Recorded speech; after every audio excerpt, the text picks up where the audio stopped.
Hello everyone, কেমন আছো সবাই? খুব ভালোই আছো আশা করছি। তো তোমাদের আজকে ক্লাস 12-এর D&A ব্লকের একটা ক্লাস নিয়ে আসলাম। অনেক দিন ধরেই বসে আর কি ক্লাস করাতে পাই না, বিশেষত অনেক স্কুলেই পড়াতে হয় বলে গোটা দিন ব্যস্ততার মধ্যে চলে যায়, বসে ক্লাস করানোর মতো সেরকম সময় মেলে না। তো আজকে একটু জোর করেই বসলাম, কারণ 2-4টা স্টুডেন্টস বেশ আবদার করেছে যে স্যার D&A ব্লকটা খুব শিগগিরই আমাদেরকে দিন, খুব উপকার হবে এরকম বলেছে। তো যার জন্য আমি আজকে একটু সময় বার করেই বসলাম। মাঝে মাঝে বসতে হচ্ছে, তবে আজকে জোর করে বসলাম আর কি। তো আজকে D&A ব্লকের খুব সম্ভবত 5 নম্বর ক্লাস, এবং আজকে ফিজিক্যাল প্রপার্টিজের কিছুটা হবে এবং কেমিক্যাল প্রপার্টিজের কিছুটা ঢুকে যাব আমরা। তো তোমরা যারা সেই 4টা ক্লাস ফিজিক্যাল প্রপার্টিজের করে রেখেছো তাদের অসুবিধা হবে না, আর যারা করনি অবশ্যই সেই 4টা ক্লাসকে করবে। তারপর 5 নম্বর ক্লাসটা করতে আসলে আশা করছি তোমাদের সুবিধা হবে। একটার সাথে একটা রিলেটেড আমি রিলেটেড করে দিইনি, ব্যাপার হচ্ছে বিষয়টাই রিলেটেড, পার্টটাই রিলেটেড, তাই তোমাদের সেগুলো করতে হবে, করাটা খুব দরকার। তো সেই ক্লাসগুলো অবশ্যই করো মন দিয়ে, অসুবিধা হবে না তাহলে। আর যারা ক্লাসগুলো করে উপকৃত হচ্ছ তারা অবশ্যই কানেক্টেড থাকো। আর যারা নতুন আছো, আমার চ্যানেলে যারা নতুন আছো, তারা ক্লাসগুলো একটু করো মন দিয়ে, যদি ভালো লাগে তাহলে অবশ্যই সাবস্ক্রাইব করবে এবং আমাকে একটু এনকারেজ করবে, যাতে তোমাদের ভালোবাসায় আমি বেশি উৎসাহিত হয়ে খুব সুন্দরভাবে প্রত্যেকটা ক্লাস সময় মতো দেওয়ার একটা আগ্রহ থাকে। সেই চেষ্টাটা আমি করব এবং তোমরা সেটুকু আমাকে অন্তত সাপোর্ট করো। তো চলো আর কথা না বাড়িয়ে আমি D&A ব্লকের 5 নম্বর ক্লাস শুরু করতে চলেছি।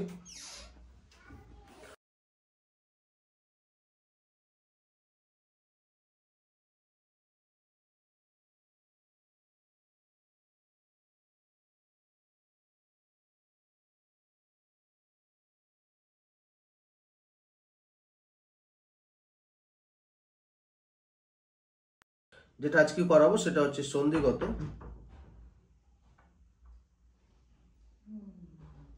মৌল থেকে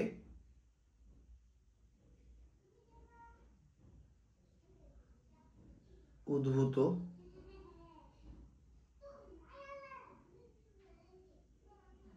রঙিন আয়ন। ঠিক আছে, দেখো ভালো করে একটু মন দিয়ে শুনবে, খুব সহজ জিনিস।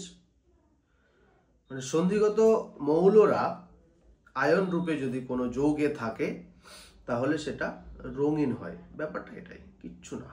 কি হয় দেখো, কেন এই যে রঙিন আয়নটা, যেমন ধরো আমি একটু বলে দিচ্ছি যে CrH2O হোল 6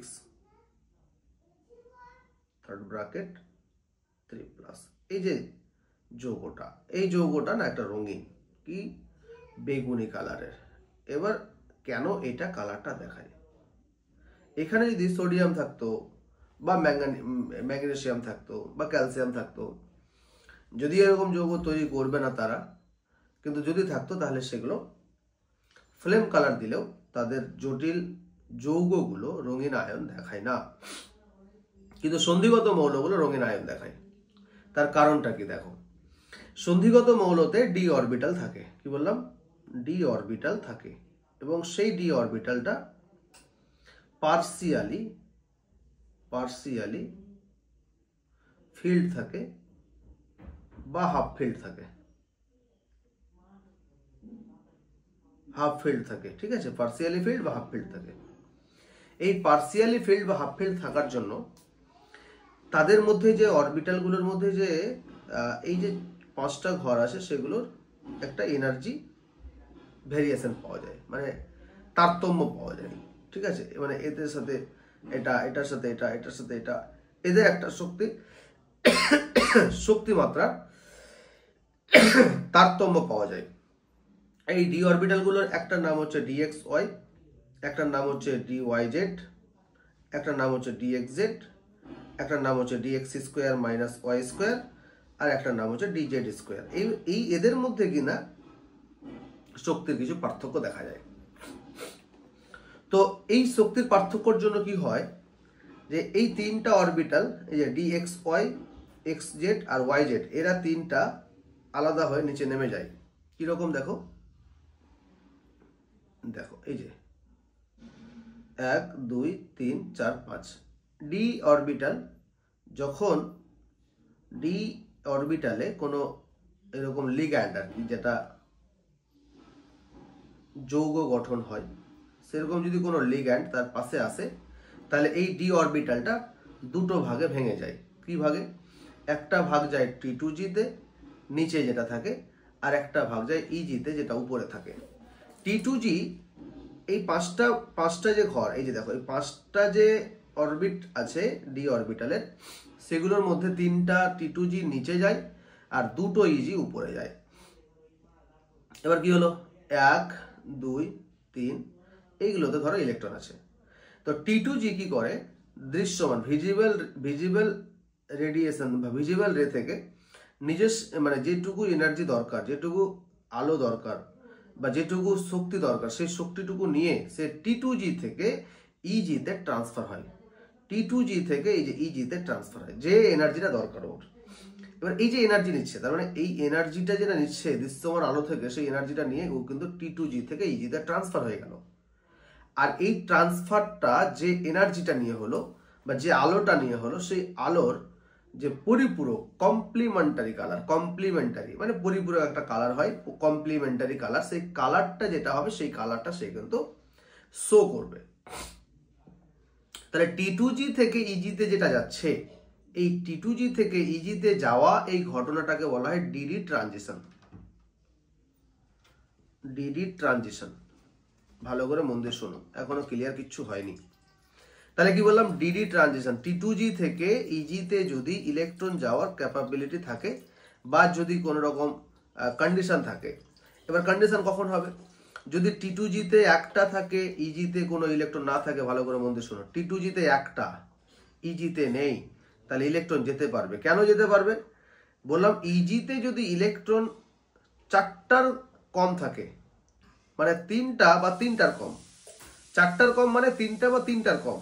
এবার 3টার কম মানে 0 হতে পারে, 1 হতে পারে, 2 হতে পারে, 3 হতে পারে। EG তে যদি থাকে তাহলে EG নিতে পারবে ইলেকট্রন। তার মানে EG তে যদি ইলেকট্রন 0 থাকে, EG তে যদি ইলেকট্রন একটা থাকে, দুটো থাকে, তাহলে আর 3টা যদি থাকে, তাহলে অ্যাকসেপ্ট এ নিতে পারবে। মানে T2G থেকে ইলেকট্রন যদি EG তে আসে, তাহলে EG ইলেকট্রন নিতে পারবে। এবার T2G তে কটা থাকলে যেতে পারবে, এটা একটা ব্যাপার। T2G তে যদি 0 থাকে তাহলে তো যেতে পারবে না, তাহলে T2G 0 থাকলে হবে না। T2G তে কটা থাকতে হবে, একটা থাকলে হবে, দুটো থাকলে হবে, 3টা থাকলে হবে, 4টা থাকলে হবে, 5টা থাকলে হবে, 6টা থাকলে হবে। দেখো T2G তে যদি এই ইলেকট্রন, এতগুলো ইলেকট্রন থাকে, এরকমের মধ্যে যটাই থাকুক না কেন, T2G EG তে ইলেকট্রন ট্রান্সফার করতে পারবে। কিন্তু কি T2 তে যে মানে T2G এতে যদি 0টা ইলেকট্রন থাকে, তাহলে এখান থেকে যাওয়ার কোনো সম্ভাবনা নাই। আর EG তে যদি 4টা ইলেকট্রন থাকে, তাহলে এখানে নেওয়ার কোনো সম্ভাবনা নাই। তাহলে DD ট্রানজিশন হবে, নাহলে হবে না। দেখো তাহলে ভালো করে শুনলাম গল্পটা, যে T2G তে যদি ইলেকট্রন এমন থাকে যে একটা, EG তে নাই, তাহলে অবশ্যই হবে। তাহলে D1 সিস্টেম DD ট্রানজিশন দেখাবে, DD ট্রানজিশন দেখাবে। D2 মানে দুটো, তাহলে অবশ্যই দেখাবে। D2 অবশ্যই দেখাবে। D3 তিনটা আছে, অবশ্যই দেখাবে। D4 মানে এখানে আছে, D4 অবশ্যই দেখাবে। D5 এখানে আছে, D5 রাইট অবশ্যই দেখাবে। D6 এখানে আছে, D6 তাহলে T2G তে 6টা হলো, অবশ্যই দেখাবে। D7 মানে এখানে চলে গেল, D7 তাহলে এও দেখাবে। D8 তার মানে এও D8 ট্রানজিশন দেখাবে। D9 তার মানে D9 সিস্টেম হলেও এও D8 ট্রানজিশন দেখাবে। DG10 তাহলে দেখো তো ভালো করে লক্ষ্য করো তো, এখান থেকে যাবে ঠিক আছে, বাট এ তো নিতে পারবে না, ইজি নিতে পারবে না, তাই D10 ও কিনা কালার দেখাবে না। আবার দেখো D0 মানে কি ইলেকট্রন এখানে নাই, ইজিতে তো নাই, T2G তে ইলেকট্রন নাই, তাহলে D0 সিস্টেম DD ট্রানজিশন দেখাবে না।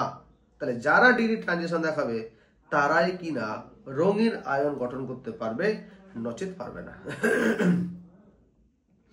ঠিক আছে, এবার ভালো করে লক্ষ্য করো যে স্যার এরা DD ট্রানজিশন দেখায় কোন সিস্টেম, কোন ডি অরবিটাল কটা ইলেকট্রন থাকলে দেখায়, ঠিক আছে, কিন্তু এমনি কি এরা কালার দেখাবে? উত্তর হচ্ছে যে না, এরা এমনি কালার দেখাবে না। কি যে এদের ধরো কেন্দ্রীয় ধাতু হিসেবে Fe আছে বা ফেরাস আছে, এর নর্মাল স্টেট ধরো 2+ স্টেটে আছে বা 3+ স্টেটে আছে, তাহলে এরকম অবস্থায় এরা কিন্তু কালার সহজে দেখায় না। এদের পাশে একে যদি কেউ প্রভাবিত করে, ইফেক্টিভ করে, কিসের মাধ্যমে? কোনো একটা পরমাণু বা পরমাণু পুঞ্জ বা কোনো অ্যানায়ন এর সাথে যদি কানেক্ট হয়, যাদেরকে আমরা লিগ্যান্ড বলছি, ঠিক আছে, যদি কোনো লিগ্যান্ড এর সাথে কানেক্ট হয়, এবার এই লিগ্যান্ডটা আমি এল ধরছি, তাহলে একটা লিগ্যান্ড বা দুটো লিগ্যান্ড না, হয় 4টা লিগ্যান্ড হয়, 5টা লিগ্যান্ড হয়, 6টা লিগ্যান্ড হয়, যে যেরকম যতগুলো লিগ্যান্ড ধরতে পারে, তাহলে আমি 6টা লিগ্যান্ড ধরছি। এই যে 6টা লিগ্যান্ড এর পাশে আসবে, আসলে পরে এর ডি অরবিটালটা এক্সাইট হবে, T2G থেকে ইজিতে ইলেকট্রন ট্রান্সফার হবে। কিন্তু যদি এই লিগ্যান্ডগুলো ওকে প্রেসারাইজ না করতো, ওর সাথে যদি কানেক্ট না হতো, তাহলে এই ডি অরবিটাল, এর ডি অরবিটাল স্প্লিট হতো না। স্প্লিট যদি না হয় তাহলে ডিডি ট্রানজিশন ঘটার সম্ভাবনাটাও নাই। তাই লিগ্যান্ড আসলেই, লিগ্যান্ড যদি কোনো কেন্দ্রীয় ধাতুর সাথে লিগ্যান্ড যুক্ত হয়, তাহলেই সে কিনা ডি অরবিটালটা স্প্লিট হবে, আর স্প্লিট হলেই সেকেন্ড ধাপে আমরা পাবো যে ডিডি ট্রানজিশন সম্ভব। তাই এই জটিল, এগুলোকে বলা হয় জটিল যৌগ। তাহলে জটিল যৌগের যে ধাতু তার আয়নটা আছে যে স্টেটে, সেই স্টেটটা আমাকে দেখতে হবে। যদি দেখি যে D1 থেকে D9 এর মধ্যেই আছে, তাহলে এর কালার অবশ্যই দেখাবে। আবার নর্মাল যৌগের Fe3+ ধরো আছে, FeCl3 তে Fe3+ আছে, হ্যাঁ, ও কালার দেখাবে কিনা সেটার ব্যাপারে নিশ্চিত কথা বলা যাচ্ছে না, কিন্তু জটিল আয়ন হিসাবে যদি থাকে তাহলে অবশ্যই সে কিন্তু কালার দেখাবেই, কারণ লিগ্যান্ডের ইফেক্ট থাকলে D1 থেকে D10 এর মধ্যে যদি ইলেকট্রোমিনাস থাকে তাহলে অবশ্যই কালার দেখাবে। এবার গল্পটা কি শুনে নাও, কি কালার দেখাবে, কালারটা কি দেখাবে সেটার মানে ব্যাপারটা কি, যে কালারটা দেখাবে বুঝে গেলাম, কিন্তু কি কালার দেখাবে? এই তো বললাম কি কালার, যে বর্ণটা সে শোষণ করবে। T2G থেকে ইজিতে যে ইলেকট্রন যাচ্ছে, দেখো যে বর্ণটা এখান থেকে T2G থেকে ইজিতে যে ইলেকট্রনটা যাচ্ছে, এই ইলেকট্রনটা দৃশ্যমান আলো থেকে একটা এনার্জি শোষণ করবে, ওই এনার্জিটা নিয়ে কিন্তু এখানে যাবে। এবার যে এনার্জিটা নিয়েছে সেই এনার্জিটার পরিপূরক কালারটা কি, সেই কালারটা কিছু দেখাবে। ধরো ও সবুজ কালার দেখিয়েছে, তাহলে সবুজ কালার শোষণ করেছে, বা সবুজ বর্ণ কিন্তু সবুজ বর্ণের শক্তি একটা শোষণ করেছে, কিন্তু সবুজ বর্ণটা কিন্তু দেখাবে না, সবুজ বর্ণের কমপ্লিমেন্টারি কালারটা কি আছে সেটা দেখাবে। ঠিক আছে, কমপ্লিমেন্টারি কালার তোমরা অবশ্যই সেই ব্যাপারে জানো, বা না জানলেও একটু দেখে নেবে যে কমপ্লিমেন্টারি কালার বলে একটা দেবে, তাহলে একটা চক্র পেয়ে যাবে, তোমরা ওটা নেট থেকেও পেয়ে যেতে পারো, অসুবিধা নাই। তাহলে কি কালারটা দেখাতে পারে, সেই কালারটা আমরা কমপ্লিমেন্টারি কালারটাই পাবো। এবার দেখো এই যে কালারটা দেখাবে, সেই কালারটাও আবার কি দেখাতে পারে, কমপ্লিমেন্টারি কালারটাই যে কি দেখাবে সেটা আবার অবশ্যই লিগ্যান্ড কি আছে তার উপরে ডিপেন্ড করবে, লিগ্যান্ডের প্রকৃতি আর কি, বা লিগ্যান্ডের নেচার যেটাকে বলা হয়। তো লিগ্যান্ড যদি জল হয় তাহলে সে আলাদা আলাদা কালার দেখাবে, লিগ্যান্ড যদি NH3 হয় তাহলে হয়তো একটা কালার দেখাতে পারে, লিগ্যান্ড যদি কার্বনিল হয় তাহলে আরেকটা কালার দেখাবে, লিগ্যান্ড যদি Cl হয়, লিগ্যান্ড যদি CN হয় তাহলে বিভিন্ন রকমের কালার দেখাতে পারে। কিন্তু অ্যাকুয়াস সলিউশনে কোনো একটা, আমি প্রত্যেকটার ক্ষেত্রে অ্যাকুয়াস সলিউশন করছি, তাহলে অ্যাকুয়াস সলিউশনে কে কোন কালারটা দেখাবে সেই কালারটা আমরা একটু দেখিয়ে দিচ্ছি, ঠিক আছে।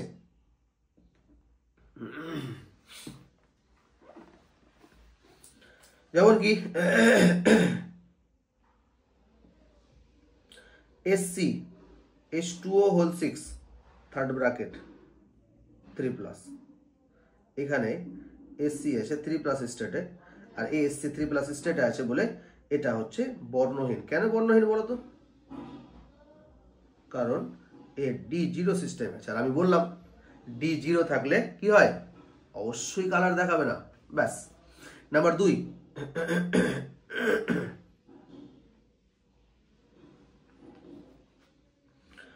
TiH2O whole 6 3+।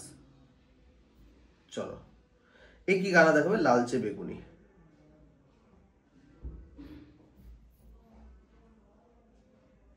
কারণ কি, এখানে টিআই কি স্টেট আছে? 3+ স্টেট আছে, তার মানে হচ্ছে D1 সিস্টেম, তাই তো? D1 system. চলো নেক্সট। আর আমি এই কি সিস্টেম আছে বলছি না, হ্যাঁ, তোমরা নিজেরা বার করতে পারবে। জিরো, এটাকে 0 ধরবে, ব্যাস বার হয়ে যাবে।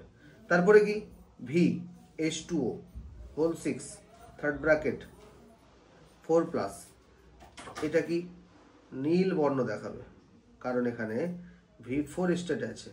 ইলেকট্রোমিনাসটা বার করে দিতে পারো তোমরা, ঠিক আছে? Number 4, VH2O whole 6 third bracket 3+, এখানে কি আছে? সবুজ আকারের আছে, কারণ কি এখানে V3+ স্টেট আছে।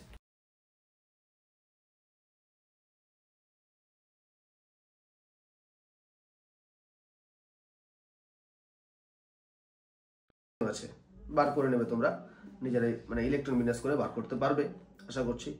এখানে 5 নাম্বার দেখো, ধরো MnH2O হোল 6 3+, এ কি দেখাবে? বেগুনের কালার দেখাবে। কেন? কারণ Mn 3+ স্টেটে আছে, 3+ মানে D4 সিস্টেম। ওকে। নাম্বার 6 কি বললাম? CrH2O হোল 6 3+, 2+, এটা আবার কি নীল আছে। নীল যদি থাকে তাহলে এখানে কেন? কারণ Cr2+ স্টেট আছে, Cr2+ মানে D4 সিস্টেম, ঠিক আছে? Number 7, CrH2O whole 6 third bracket 3+। এই দেখো, যেমন এই যৌগটা আমি একটা লিখে দিচ্ছি তোমাদেরকে, সামারি করে দিচ্ছি। এই যৌগটা কি বেগুনি আছে? কি বললাম? বেগুনি আছে। কেন? কারণ Cr3+ স্টেট আছে, আর 3+ স্টেট মানে D3। দেখো, ক্রোমিয়াম একবার D4 নীল, ক্রোমিয়াম D3 বেগুনি, একই, কিন্তু সিস্টেমটা আলাদা, তাই এর বর্ণটা আলাদা। এবার এটা কমপ্লিমেন্টারি কালার, কি কালার আছে, তাই তোমাদের এটা কোনো লজিক নেই যে তোমাদেরকে মুখস্থ না করে হবে না, একটু দেখে নেবে, মানে মুখস্থ বলতে একটু দেখে নেবে, বারবার একটু দেখতে হবে। নাম্বার 8, MnH2O হোল 6 2+, এটা হচ্ছে গোলাপি, কারণ Mn2+ স্টেট আছে, Mn2+ মানে D5 সিস্টেম। Okay. Number 9, FeH2O whole 6 third bracket 3+, এটা হলুদ। আর 10, FeH2O হোল 6 2+, এটা আবার হয়ে গেল সবুজ, ঠিক আছে? এই হলুদটা এ আছে D3D5 সিস্টেম, এ আছে 3D6 সিস্টেম, তাই না? আর এটা আছে কি Fe3+, এ আছে Fe2+। ওকে। 11, কোবাল্ট COH2O হোল 6 3+, এই আছে নীল কালারের, তাহলে 3D6 সিস্টেম। এটা আছে কোবাল্ট 3+ স্টেটে, হ্যাঁ কোবাল্ট 3+ স্টেটে। 11 12 হচ্ছে কি cobalt H2O whole 6 third bracket 2+, আবার দেখো গোলাপি,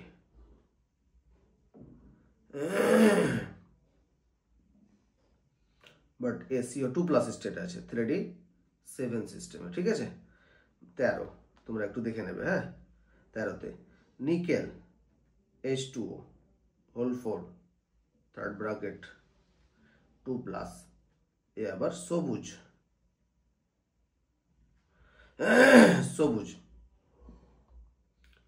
এখানে কি আছে, নিকেল 2+ স্টেট আছে, তার মানে হচ্ছে 3D কি 8 সিস্টেম। Very good. 14 দেখো Cu H2O whole 4 third bracket 2+, কি এ আছে নীল বর্ণের। কেন বলো তো? কারণ Cu 2+ স্টেট আছে, আর Cu 2+ মানে 3D 9 সিস্টেম। ওকে, এখন অবধি কালার দেখাচ্ছে। এবার দেখো 14 15টা আবার কি Zn ধরে নিলাম একটা, Zn H2O whole 4 third bracket 2+, এ কিন্তু কি বলতো বর্ণহীন। কেন বলতো? কারণ Zn 2+ স্টেট আছে আর 3D 10 সিস্টেম, আর আমি বলেছি 3D 10 বা 3D 0 হলে এই কি দেখাবে, বর্ণহীন করবে। যার জন্য আমি তোমাদেরকে মোটামুটি করে যৌগগুলো লিখে দিলাম, এবং কোনটা কি সিস্টেম আছে সেগুলো লিখে দিলাম, তোমরা একটু করে দেখবে, ঠিক আছে। তো এগুলো অবশ্যই যে এদেরকে বলা হয় লিগ্যান্ড। এবার এই লিগ্যান্ডটা জল আসছে নাকি NH3 আসছে, সেই প্রকৃতির উপরে ডিপেন্ড করবে তার কালারটা। তো আমি একটা অ্যাকুয়াস সলিউশনে সব যৌগের ক্ষেত্রে করে দেখালাম, আর তোমাদের এইটা লাগলে লাগবে, বাদ বাকি আর লাগবে না আশা করছি। তো আশা করছি তোমাদের ক্লিয়ার হলো, ঠিক আছে। চলো, বর্ণ সম্পর্কে একটা ধারণা পেলাম, আমরা খুব সুন্দর একটা ধারণা পেলাম। এবার তোমরা বই পড়বে, বিভিন্ন বই বা বিভিন্ন জায়গা থেকে NCERT বা যা কিছু পড়বে, পড়ার পরে যদি অসুবিধা হয় তাহলে অবশ্যই আমাকে নক করবে, ঠিক আছে। তো চলো নেক্সট।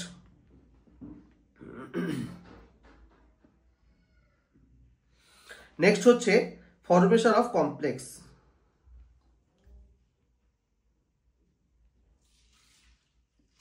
ফরমেশন অফ কমপ্লেক্স মানে জটিল যৌগ গঠন। দেখো, আমরা যে বর্ণগুলো দেখালাম না, ওটাই জটিল যৌগ, মানে ওই জটিল যৌগটাই, ওগুলোই জটিল যৌগ। তো এই জটিল যৌগ সম্পর্কে, সবর্গীয় যৌগগুলো কি, এগুলো সম্পর্কে একটা চ্যাপ্টার আছে সবর্গীয় যৌগের। ব্যাপার হচ্ছে কি বলতো, যে এই যে Fe কিংবা CO, এ কি না এর সবসময় চাই কি তার আশেপাশে কেউ থাকুক, কোনো একটা পরমাণু বা পরমাণু পুঞ্জ থাকুক, অ্যানায়নিক ফর্মে থাকবে। তো এই যে যারা থাকবে, যাদেরকে নেবে, তো এগুলো হচ্ছে জটিল যৌগ। তো জটিল যৌগ আর একটা এক্সাম্পল দিচ্ছি, ধরো NH3 হোল 6 3+ বা Cl3, এটা একটা জটিল যৌগ, ঠিক আছে। তো এখানে এই যেটা আছে, এটা হচ্ছে সন্ধিগত মৌল, আর এর সাথে যারা থাকবে এগুলো হচ্ছে এই যে এটা হচ্ছে সন্ধিগত মৌল, আর যাদেরকে নিয়ে থাকতে চায় তারা হচ্ছে লিগ্যান্ড, ঠিক আছে। এবার লিগ্যান্ড কটা নেবে সেটা আবার ফিক্সড, কেউ 6টা নেবে, কেউ 4টা নেবে, এই যে এটা আবার এটা ফিক্সড কিন্তু। তো এটা আমরা ওয়ার্নার্সের থিওরির মাধ্যমে জানবো, কটা নেবে, কে থাকলে বা কি চার্জ থাকলে তার সবর্গীয় সংখ্যা বা কোন লিগ্যান্ডকে নেবে, সেই সম্পর্কে একটা চ্যাপ্টার আছে, ওটা আশা করছি পরে হবে, মানে চলছে আর কি, তোমরা ওটা দেখবে। তো চলো ভালো করে শোনো, কি কেন এরা সন্ধিগত জটিল যৌগ গঠন করে। তার মানে সন্ধিগত মৌলের জটিল যৌগ গঠনের কারণ। খুব সুন্দরভাবে শুনলো, সন্ধিগত মৌলের জটিল যৌগ গঠনের কারণ কি জিনিস, মানে কেন এরা করে। তো মূলত 3টা কারণ আছে। দেখো আমি আর একবার বলে দিচ্ছি, ধরো CO, তার পাশে NH3, এইভাবে তো আসে কিনা। আচ্ছা দেখো, NH3 যেগুলো তার সাথে কানেক্টেড, এই NH3 কিন্তু একটা বন্ডের মাধ্যমে লেগে থাকে, সেই বন্ডটা হচ্ছে অসমযোজী বন্ধন, আর অসমযোজী বন্ধনটা লোন পেয়ার দিয়ে হয়। এটা হচ্ছে অসমযোজী বন্ধন, আর এটা কি দিয়ে হয় বললাম, লোন পেয়ার বা কোনো ইলেকট্রন পেয়ার দান করেই হয়। লিগ্যান্ড এই যে লিগ্যান্ড কেন্দ্রীয় ধাতুকে দেবে, তার মানে এও দিয়েছে, মানে এরা সবাই কি করেছে, এও দিয়েছে, এও দিয়েছে, এও দিয়েছে, এও দিয়েছে, এও দিয়েছে, মানে এ নেবে, ভালো করে শোনো, আমি বলছি কারণটা বললে বুঝতে পারবে। এ নেবে আর এই বাইরে থেকে যারা থাকে তারা দেবে আর কি। তাই এদেরকে বলা হয় লিগ্যান্ড, আর এদেরকে বলা হয় কেন্দ্রীয়, মানে এটাকে বলা হয় কেন্দ্রীয় ধাতু। তো অসমযোজী বন্ধন করছে। চলো তাহলে আমরা আবার চলে যাই, কি কারণটা, কি কারণটা হচ্ছে 1 নাম্বার, যে আকার ছোট, সন্ধিগত আয়নের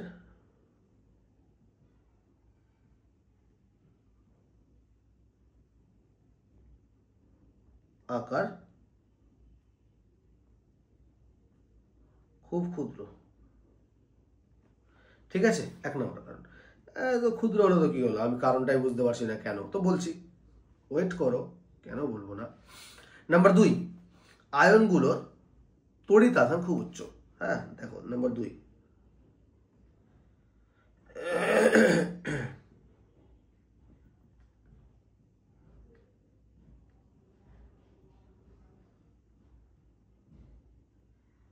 উচ্চ তড়িৎ আধান। দেখো এই দুটোর কারণে কি হয়, গল্পটা শুনে নাও। সন্ধিগত আয়নগুলোর আকার খুব ক্ষুদ্র, আর আয়নগুলোর আধান উচ্চ। দেখো ছোট্ট আকার, আবার চার্জ ধরো +2 +3 +4 +5, মানে এটার এক্স ধরলাম, এটার আকার ছোট্ট, একদম ছোট্ট, কিন্তু চার্জ +3 +4, হয়তো থাকা উচিত +1, কিন্তু +4 +5 এইরকম হয়ে যায়। তো হলে কি হবে, লাভ কি হবে, যৌগ জটিল কেন তৈরি হবে, তাই তো? ঠিক আছে, দেখো ভালো করে, যে উচ্চ তড়িৎ আধান প্লাস চার্জ তো উচ্চ, যার জন্য এ কি চাই বলতো, এর পাশে কোনো অ্যানায়ন সর্বদা একে পরিপৃক্ত করুক। কি বুঝলাম? তো এবার অ্যানায়ন মানে কি, যারা লোন পেয়ার দিতে পারে, যাদের মাথায় নেগেটিভ চার্জ আছে, এরকম যারা অ্যানায়নিক, মানে অ্যানায়নিক কি বলে নেচারের, তারা, তাদেরকে এ সবসময় রাখতে চায়, তাদেরকে, মানে ওরাই হচ্ছে লিগ্যান্ড। বুঝাতে পারলাম? তাহলে ওরাই হচ্ছে লিগ্যান্ড, আর ওই লিগ্যান্ডগুলোকে এ কি করতে চায়, সবসময় পাশে রাখতে চায়। তাহলে এই দুটো কারণ, যে আকার ছোট আর আধানটা উচ্চ হওয়ার জন্য ও চাইছে যে ওকে নেগেটিভ স্পিসিসের কেউ ওকে ধরে রাখুক, আর নেগেটিভ স্পিসিসের কেউ ধরে রাখুক, ওরাই হচ্ছে লিগ্যান্ড, ওরাই হচ্ছে লিগ্যান্ড, এই এনএসসির মতো ওরাই লিগ্যান্ড। তো এই দুটো কারণ অবশ্যই জটিল, মানে খুব ইম্পর্টেন্ট একটা কারণ। নাম্বার 3, এবার নিল তো ঠিক আছে, ও চাইছে, এবার চাওয়ার পরে দেখা গেল ও ও মানে ওকে, ও তো চাইছে, লোন পেয়ার তো ওকে দিয়েই ওর সাথে কানেক্ট হবে।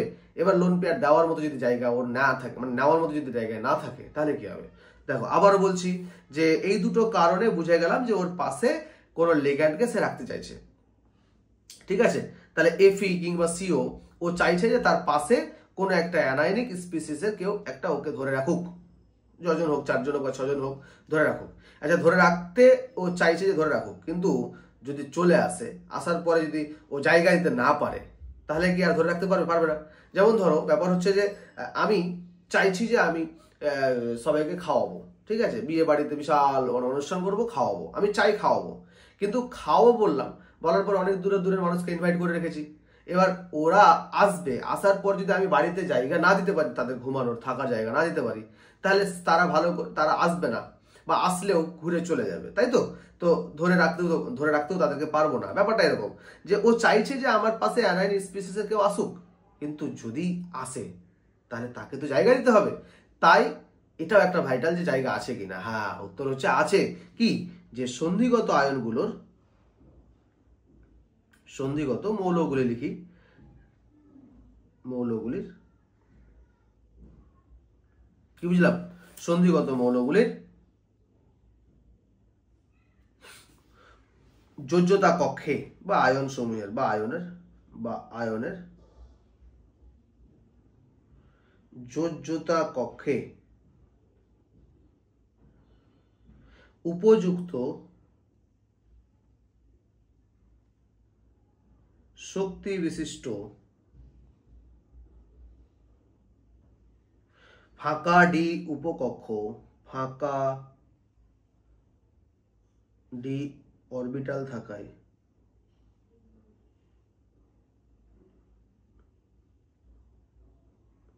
লিগ্যান্ড থেকে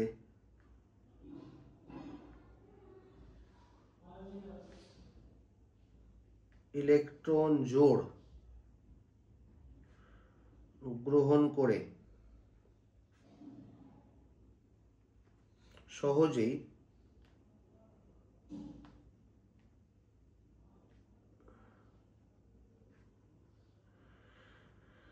অসমযোজী বন্ধন গঠন করতে পারে। বুঝতে পারছো? দেখো, অসমযোজী বন্ধন গঠনটা আমাদের মেন উদ্দেশ্য হতে পারে। ফাঁকা ডি আছে, উপযুক্ত শক্তি বিশিষ্ট ফাঁকা ডি আছে, তার জন্য হয়। এই কারণেই সন্ধিগত আয়ন বা সন্ধিগত মৌলরা কি করতে পারে? জটিল যৌগ গঠন করতে পারে। ঠিক আছে, চলো নেক্সট।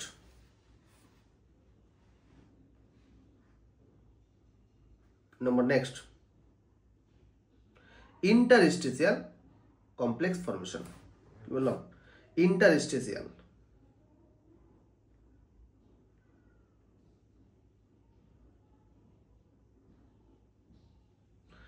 কমপ্লেক্স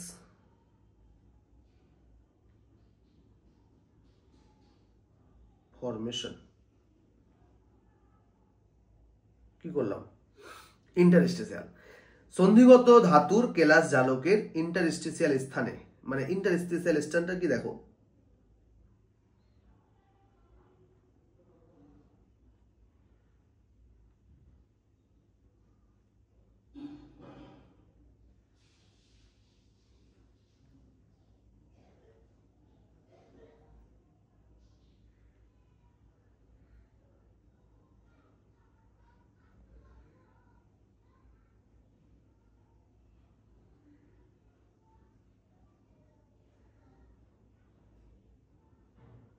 দেখো ইন্টারস্টিসিয়াল স্থানটা কোনটা?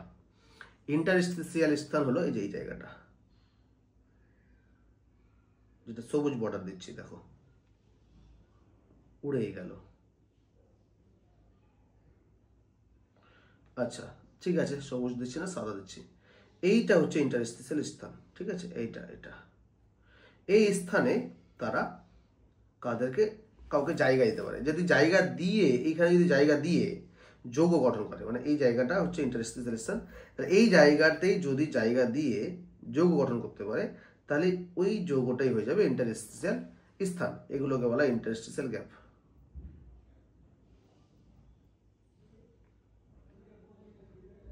Interstitial gap. ঠিক আছে, এবার কাদেরকে জায়গা দিতে পারে? ইন্টারস্টিসিয়াল স্থানে যাদেরকে জায়গা দিতে পারে তারা হচ্ছে হাইড্রোজেন, তারা হচ্ছে নাইট্রোজেন, তারা হচ্ছে কার্বন, তারা হচ্ছে বোরন। এই এদিকে জায়গা দিতে পারে। যাদের মানে অধাতব ধর্মটা আছে তাদেরকে জায়গা দিতে পারে। এবং এরা নন স্টয়সিওমেট্রিক যৌগ গঠন করে, তবে এইদের বন্ধনের প্রকৃতিটা তড়িৎযোজী কিংবা সম্পূর্ণ সমযোজী নয়। দেখো ভালো করে গল্পটা শুনে নাও। কি বললাম? ধরো Fe+C তৈরি হচ্ছে তো, কিংবা কোবাল্ট প্লাস H এই তৈরি হচ্ছে।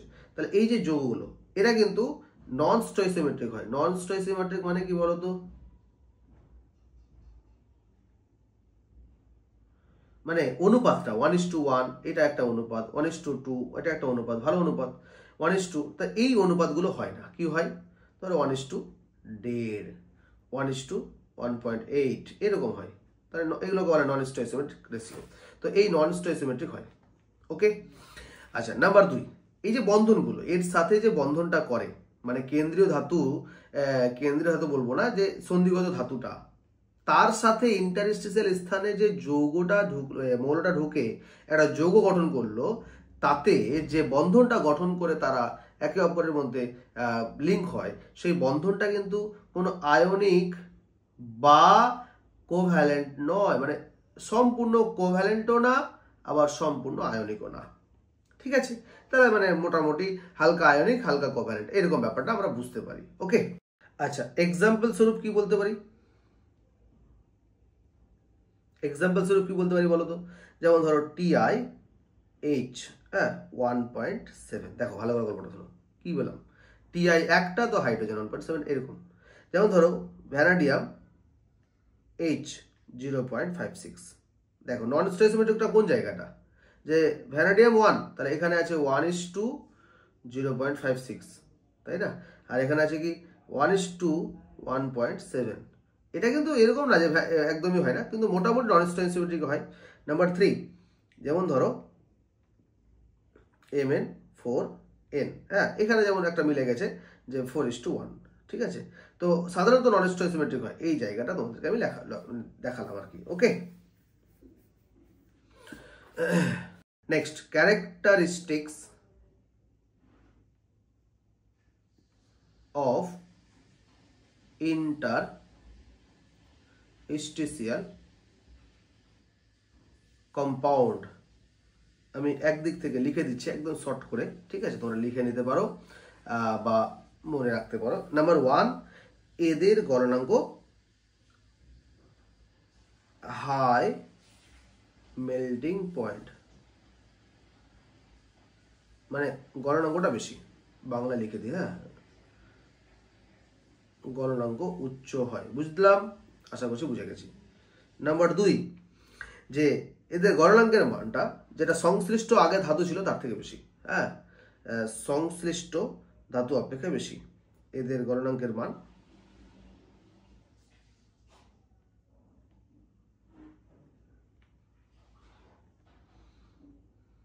সংশ্লিষ্ট ধাতু অপেক্ষা বেশি হয়।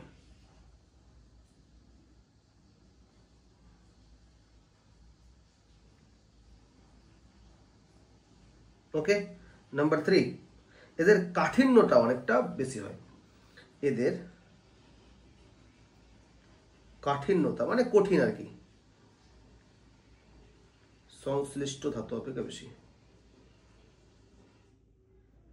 সংশ্লিষ্ট ধাতু মানে বুঝলে তো, আগে যেটা ছিল, আর ওই ইন্টারস্টিশিয়ালে যে যোগ মানে মৌলগুলো ঢুকে যে যৌগ গঠন করলো, তাহলে আগে যেটা ছিল না ওই ধাতুটার থেকে যেটা পরে যৌগ হলো তার কাঠিন্যতা বেশি, গলনাঙ্ক বেশি, ব্যাপারটা এটা ধাতু অপেক্ষা অনেক বেশি। এটার এক্সাম্পল যদি বলে দিই, যেমন ধরো স্টিলের কাঠিন্যতা বেশি লোহা থেকে, বুঝা গেল, লোহা, এটা লোহা ফেরাস, আর এটা Fe+C, ঠিক আছে। যেমন বোরন কার্বাইডের কাঠিন্য হীরার থেকে বেশি, কি বললাম, বোরন কার্বাইড।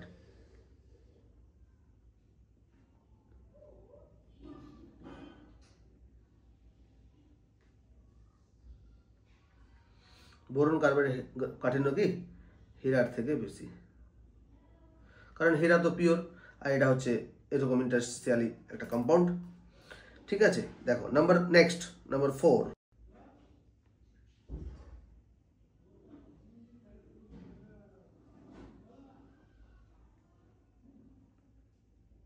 একই বজায় থাকে, ঠিক আছে। নাম্বার 5, এই যৌগগুলো সাধারণত ইনঅ্যাক্টিভ হয়, মানে রাসায়নিক বিক্রিয়া করতে পারে না, এরা রাসায়নিক বিক্রিয়াতে নিষ্ক্রিয়, রাসায়নিক বিক্রিয়াতে কি নিষ্ক্রিয়,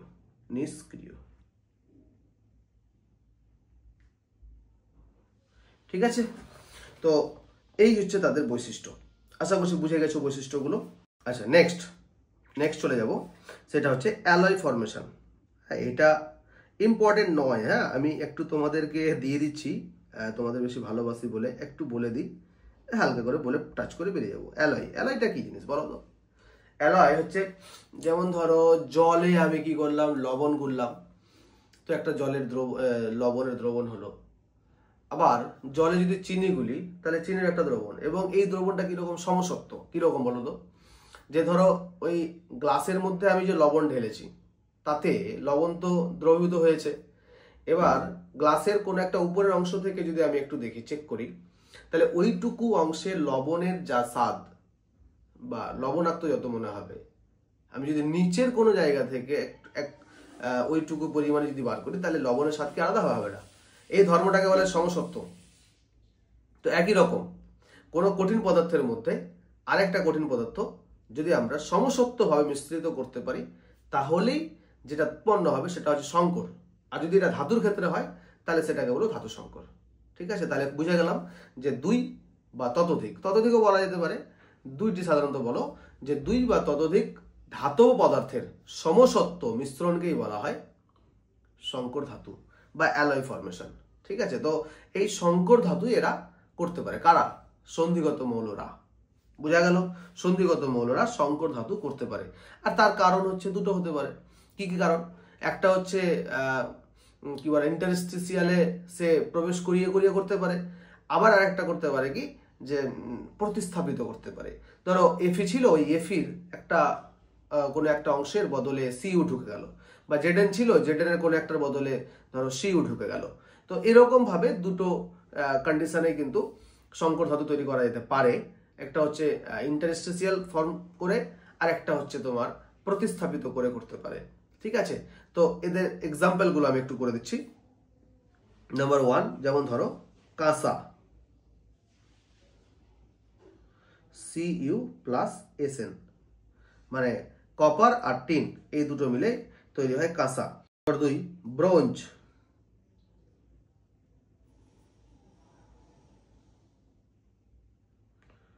আচ্ছা এবার যদি আমরা কেউ ভাবি যে স্যার এরা অ্যালয় কেন? সংকর ধাতু গঠন করে কেন? হ্যাঁ, যদি বলে কেউ করে কেন, তো তার কারণ হিসাবে আমরা যদি বলি, দেখো এখানে আমি কি বললাম, দুটো হতে পারে। কি কি?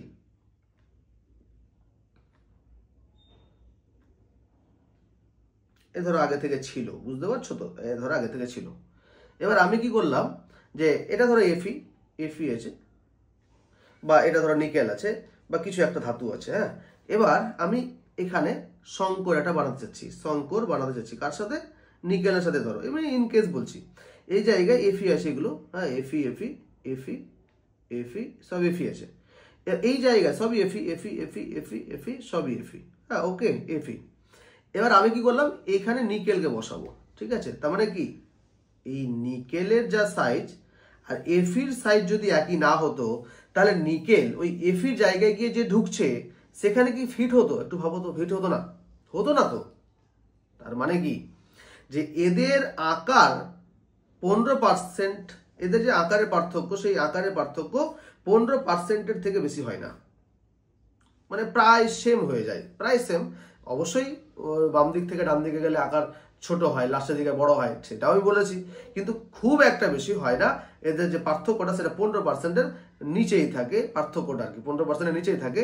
তাই এরা ফিট, একদম সুন্দরভাবে ফিট হতে পারে, যার জন্য এরা সংকর ধাতু তৈরিটা খুব ভালো করতে পারে। বুঝতে পারলাম? এটা একটা কারণ।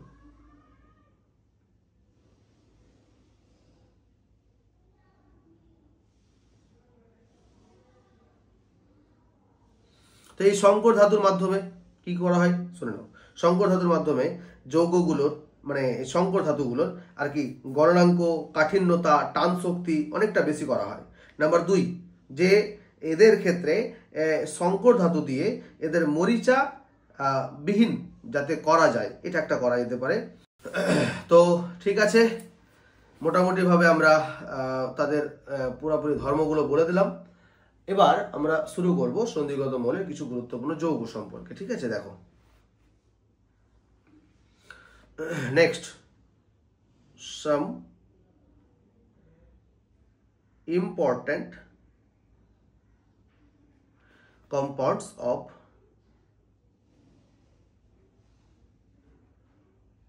Transition metals.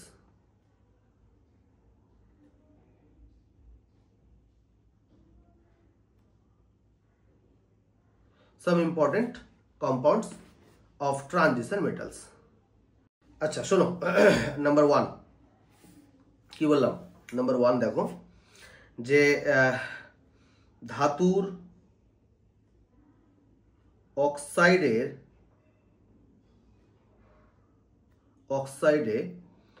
ধাতুর বা ধাতব আর কি, ধাতব লিখছি, ধাতব অক্সাইডে ধাতুর জারণ সংখ্যা বৃদ্ধির সাথে সাথে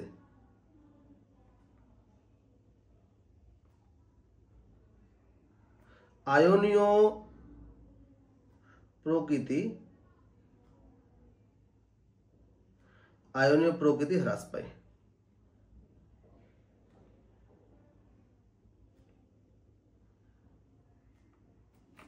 ভালো করে দেখো, যেমন ধরো কি, যেমন কি ধরলাম, যেমন ধরো Mn2O7, ঠিক আছে, তাহলে এখানে হচ্ছে -14, এই দুটো মিলে +14, তার মানে একটার আছে +7, যাই হোক ওটা ব্যাপার নাই। তাহলে আমরা Mn এর জারণ স্তর পেলাম +7 মানে তো Mn সর্বাধিক জারণ স্তর এটা, তাই এ কিন্তু আয়নীয় নয়, এ কি বলতো, সমযোজী। এবার দেখো MnO কি, A-2 A+2, তার মানে Mn এর সব থেকে কম জারণ স্তর এটা, তাই এই MnO হয়ে যাবে তড়িৎযোজী নেচারের, তড়িৎযোজী বা আয়নীয় নেচারের। তার মানে অবশ্যই আয়নীয় ধর্মটা এর বেশি আর এর সমযোজী ধর্মটা বেশি। বোঝাতে পারলাম? দেখো তো ভালো করে। ঠিক আছে, নাম্বার 2।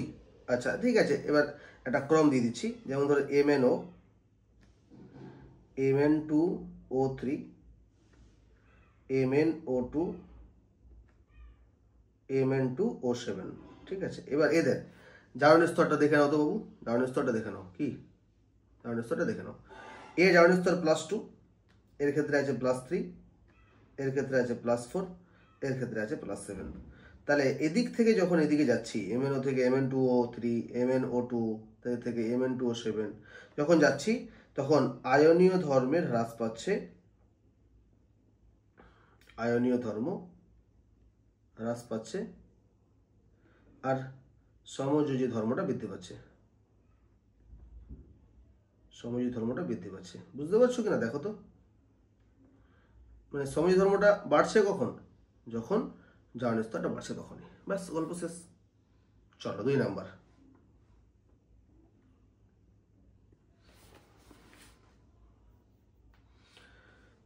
নিম্নতর জারণ স্তরে অক্সাইড। আচ্ছা দেখো, ধাতব অক্সাইডে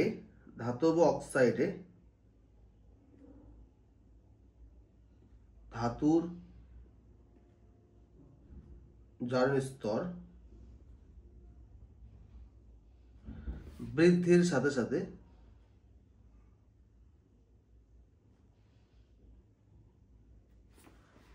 যৌগের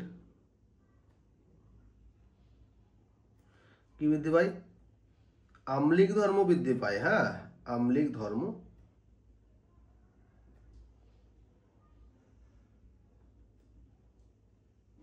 বৃদ্ধি পায়, ঠিক আছে। আচ্ছা যেমন ধরো আমি আবারও বলছি, Mn2O7 এই যৌগটা, ঠিক আছে, তাহলে এখানে +7 স্টেট আছে, আমি দেখালাম করে, আর MnO এখানে +2 আছে। তোমরাই বলো কোনটা আম্লিক হবে? অবশ্যই এটা আম্লিক। আর এটা কি, ক্ষারীয়। মানে দুটোই আম্লিক হলে এর আম্লিকতা বেশি, আম্লিকতা কম, আর এর আম্লিকতা বেশি। দুটোই ক্ষারীয় যদি আমি মনে করি, অল্প অল্প ধর্ম আছে, তাহলে এর ক্ষারকীয়তা কম, এর ক্ষারকীয়তা বেশি, ব্যাপারটা এরকম, ঠিক আছে। চলো নেক্সট কি করব, আমি একটা এক্সাম্পল দেখাবো না, চলো দেখে নাও। MnO, তারপরে Mn2O3, তারপরে কি MnO2, Mn2O7 এই যৌগের ক্ষেত্রে আমরা যদি বলি ক্ষারকীয়তা কোন দিক থেকে কোন দিকে কমছে বা কোন দিক থেকে কোন দিকে বাড়ছে, চলো দেখে নাও। এটা +2 আছে না, এটা কি আছে বাবু, এটা +3 আছে, এটা +4 আছে, এটা +7 আছে। ওকে, এবার এই দিক থেকে যখন এদিকে যাচ্ছে, তাহলে ক্ষারকীয়তা কমছে, আম্লিকতা বাড়ছে। দেখো, ক্ষারকীয়তা কমছে, আম্লিকতা বাড়ছে, তাই না, আম্লিকতা বৃদ্ধি পাচ্ছে। ওকে, তাহলে আমরা বুঝে গেলাম। আচ্ছা এবার কি বলতো, এখান থেকে একটা জিনিস তোমাদেরকে দেখিয়ে দিই। দেখো, যারা আম্লিক তারা জলে দ্রবীত হয়ে তার রিলেটেড কোনো একটা অ্যাসিড উৎপন্ন করে, বুঝাতে পারলাম। যেমন SO2 আম্লিক, এবার এ কি করে, জলের সাথে বিক্রিয়া করে H2SO উৎপন্ন করে। CO2 আম্লিক, জলের সাথে বিক্রিয়া করে H2CH3 উৎপন্ন করে। একই রকম ভাবে আম্লিকটাকে, এই যে Mn2O7 তো আম্লিক, হ্যাঁ, এ কি করে জলের সাথে বিক্রিয়া করে দিয়ে এর একটা অ্যাসিড উৎপন্ন করে। দেখে নাও, এটা এক্সাম্পল হিসাবে দেখাচ্ছি। Mn2O7 প্লাস H2O দিয়ে HMnO4, এটাকে বলা হয় HMnO4, এটাকে বলা হয় পারম্যাঙ্গানিক অ্যাসিড।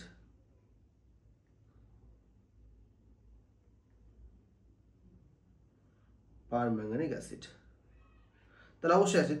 এই আম্লিক বলেই তো এই পারম্যাঙ্গানিক অ্যাসিড উৎপন্ন, মানে অ্যাসিড উৎপন্ন করলো। যদি অ্যাসিড না হতো, যদি আম্লিক না হতো, তাহলে অ্যাসিড উৎপন্ন করতো না। দেখো একই রকম ভাবে CrO3 যদি জলের সাথে বিক্রিয়া করে তাহলে H2Cr O4 এই অ্যাসিডটা উৎপন্ন করে এবং তার সাথে H2Cr2O4 উৎপন্ন করে। ঠিক আছে, এই যৌগগুলো উৎপন্ন করে। তাহলে এদের যৌগগুলো, এরা হচ্ছে অ্যাসিড, আর এই অ্যাসিড উৎপন্ন করছে জলের সাথে বিক্রিয়া করে কে? এই CrO3, তাই এও আম্লিক, এ আম্লিক। তাহলে কেন আম্লিক? এটা -6, এটা +6। এই দেখো ক্রোমিয়াম +6 স্টেট আছে না, তার মানে বুঝে গেলাম আম্লিকতা বেড়ে গেছে। কেন? জারণ স্তরটা বেড়ে আছে, তাই জন্য। কিছু বুঝলে আশা করছি। চলো নেক্সট। ভ্যানাডিয়ামের জারণ সংখ্যা পরিবর্তনের সঙ্গে সঙ্গে অক্সাইডগুলোর ধর্মের কিছু পরিবর্তন হয়। ঠিক আছে, দেখো তোমাদেরকে একটু দেখিয়ে দিচ্ছি। যেমন ধরো 3 নম্বর ভ্যানাডিয়ামের ক্ষেত্রে কি হয়। ভ্যানাডিয়াম V2O3, তারপরে V2O4, তারপরে V2O5। ওকে, কোনো সমস্যা নাই। এখানে কি আছে? ভ্যানাডিয়াম +3 স্টেটে আছে, এখানে +4 স্টেটে আছে, এখানে +5 স্টেটে আছে। ওকে, তাহলে কি জারণ স্তর বাড়লো না? বাড়ছে। তাহলে এইখান থেকে এইটুকুতে আম্লিকতা বাড়বে। কিন্তু ভ্যানাডিয়ামের ক্ষেত্রে শুধু কি এই আম্লিক পুরো দেখায় না, তবে ক্ষারীয় না, এ মোটামুটি ক্ষারীয়, এ উভধর্মী, আর এ কি উভধর্মী প্রায় আম্লিক বলবো। এটাকে কি বলবো? প্রায় আম্লিক। তবে এ পুরো আম্লিক নয়। তো আমরা কি বলেছি বলো তো? দেখো তোমরাই বলবে। MnO2 এই যৌগটা, এটা ক্ষারীয় নাকি আম্লিক? ক্ষারীয় নাকি আম্লিক? ভালো করে বলো। MnO2 দেখো আম্লিকতা আস্তে আস্তে বাড়ছে, বাট MnO2 আম্লিক পুরো বলা যাবে না। এ আম্লিক, মোটামুটি আম্লিক, এ পুরো আম্লিক নয়, তবে আম্লিকতা আছে এর মধ্যে। তবে ক্ষারকীয়তাও আছে, কিন্তু এর থেকে ক্ষারকীয়তাটা বেশি আছে। বুঝতে পারছো? Mn2O7 এর থেকে Mn2, দেখো MnO2 এ কি ক্ষারীয় না আম্লিক? আমরা এটা পুরোপুরি বলবো না। এ কি? এ আম্লিকতা এর বেশি সব থেকে এর মধ্যে, তাহলে এর থেকে এর আম্লিকতা কম, মানে এর থেকে এর আম্লিকতাটা কম হলে বুঝলাম ক্ষারকীয়তাটা বেশি। Mn2O7 এর আম্লিকতা বেশি, MnO2 এর আম্লিকতা কম, Mn2O7 এর ক্ষারকীয়তা কম, MnO2 এর আম্লিকতা ক্ষারকীয়তা বেশি। চলো আবার বলছি।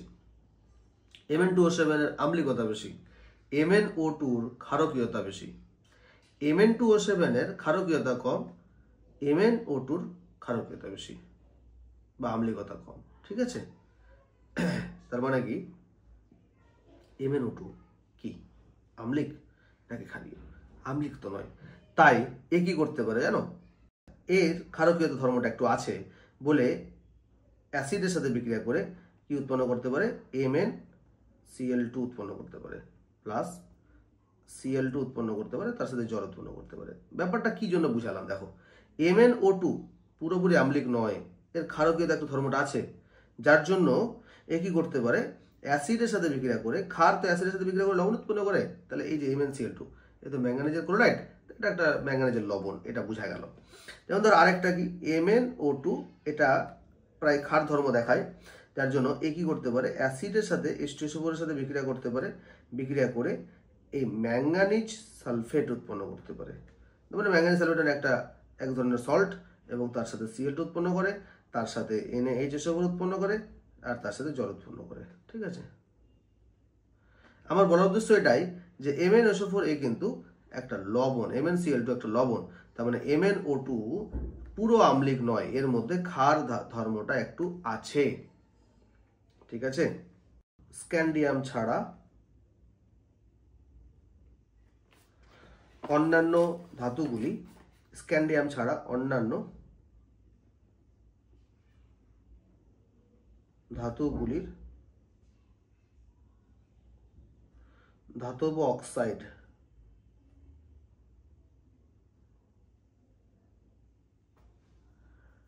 আয়নীয় প্রকৃতি যৌগ গঠন করে।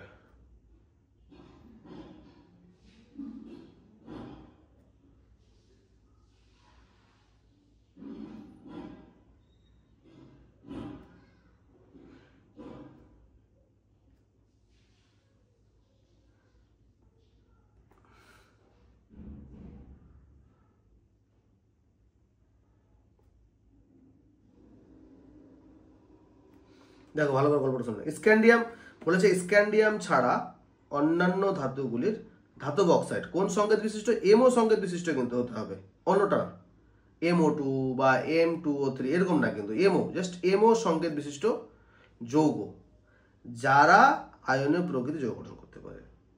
ঠিক আছে, কিন্তু স্ক্যান্ডিয়াম সেটা পারবে না। হ্যাঁ, একটু দেখে নাও, যেমন ধরো SCO, এ কি -2 + 2, এ আয়নীয় যৌগ গঠন করতে পারে না, বাদ বাকি সবাই পারে। তো ঠিক আছে, সন্ধিগত মৌলগুলোর কিছু গুরুত্বপূর্ণ যৌগ আমরা শুরু করব বললাম, কিন্তু তাদের প্রিপারেশন এবং তাদের রিয়াকশন সেগুলো করা সম্ভব নয়, যার জন্য ভিডিওটা বা ক্লাসটা এই পর্যন্তই আমি করাচ্ছি। অনেক গুরুত্বপূর্ণ ইনফরমেশন আজকে তোমরা পেলে, প্রচুর গুরুত্বপূর্ণ ইনফরমেশন তোমাদের কাছে দেওয়া হলো, এবং আমি যথাসম্ভব তোমাদের মাথায় ঢুকিয়ে দেওয়ার চেষ্টাটা করলাম। যদি তোমরা মন দিয়ে ক্লাস করো তাহলে আশা করছি অসুবিধা হবে না, আর যদি অসুবিধা হয় তাহলে আমি বুঝবো যে মন দিয়ে ক্লাস করছো। ভুল কথাটা ঠিকই আছে, কি বলো তো?